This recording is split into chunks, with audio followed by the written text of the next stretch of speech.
All right. Welcome, everybody. This is CSS and Elm. I'm Richard Feldman.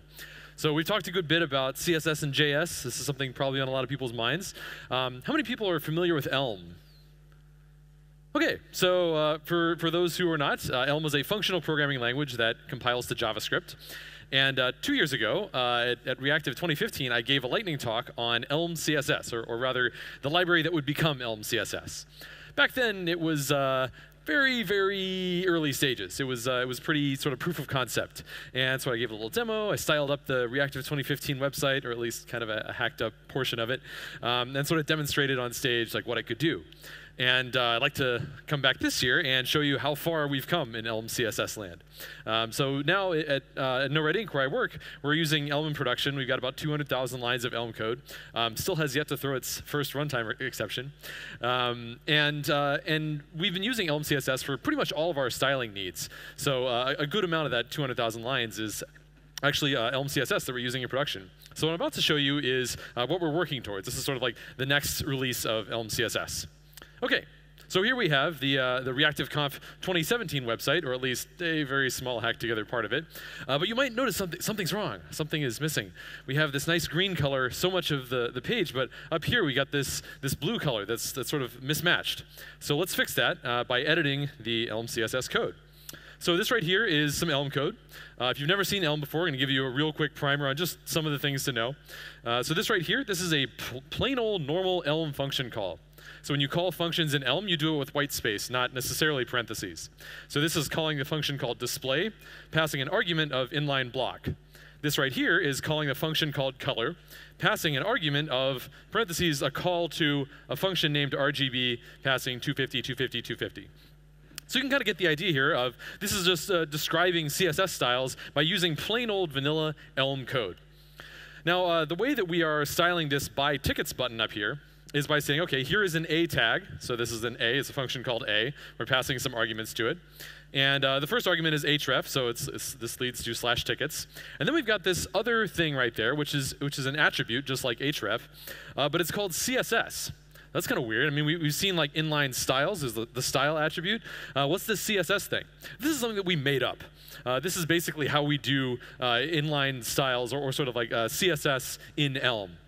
OK. So we got this display inline block, we've got color, we've got margin left, we've got all these different things. So how is this any different from CSS in JS?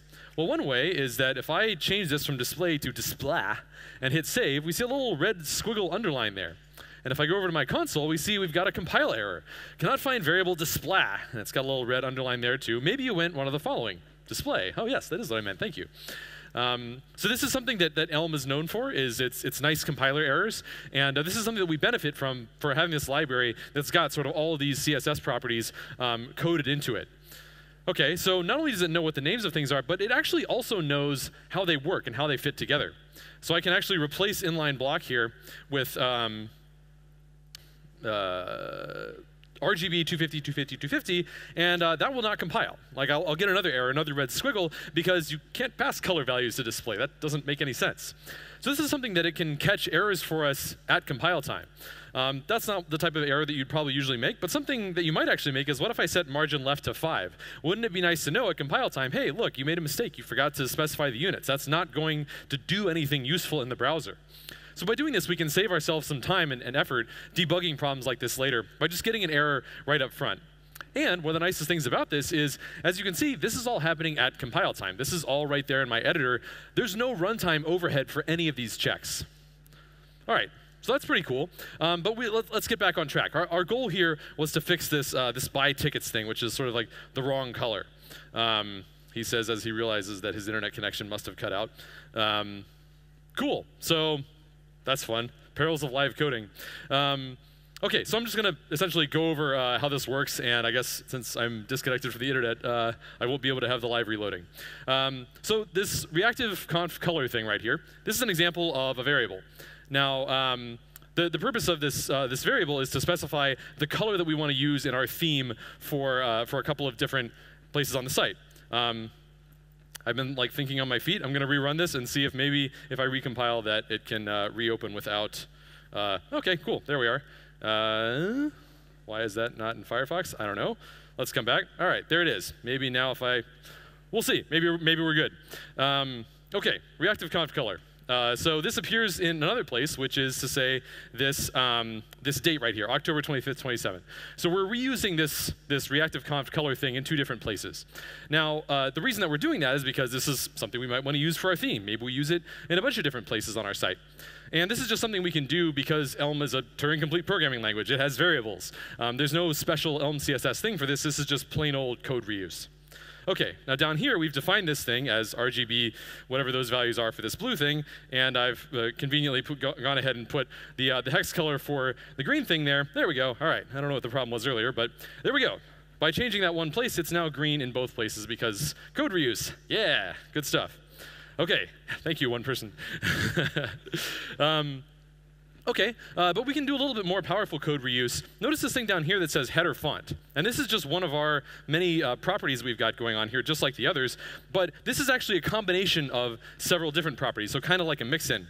So if we look at where this is defined, this is actually a batch of several different CSS properties, font families, font size, line height, et cetera. And we can use these things put together to define sort of like a rich hierarchy of reusable styles if we want to. Cool. Now, I mentioned earlier that this is not quite an inline style. This is something called CSS. Now, a CSS attribute, if you will. Now, inline styles are quite convenient. It's pretty nice to be able to just specify this right here and say this element has these styles. But, as we all know, they're pretty limited.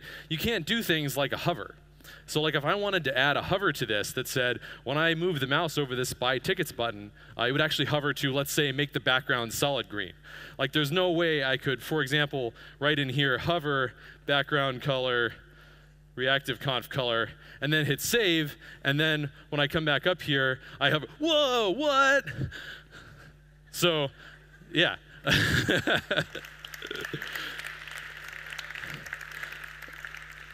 So in addition to getting all of these nice maintainability benefits of having it check these things at compile time and tell us when problems go wrong, this CSS attribute is not actually compiling to an inline style attribute. What it's doing is essentially the same thing that I guess I have to come back and hit present again. It's doing the same thing that that style components does. So it's basically compiling your styles to a CSS class name, and then putting that class name both on the element as well as in an automatically generated style tag behind the scenes. So you don't have to actually manage any of this stuff. You just essentially use it the same way you would a normal CSS inline style, except that you just have the full power of CSS. So that's hovers, media queries, animations, the whole 9 yards. By the way, special thanks to Max Stoiber. I was asking him about like a lot of the performance concerns about this, and sort of like he was very helpful in answering my questions and sort of like getting the library to this point. So to sum up, Elm CSS philosophy is, what if we made inline styles rock?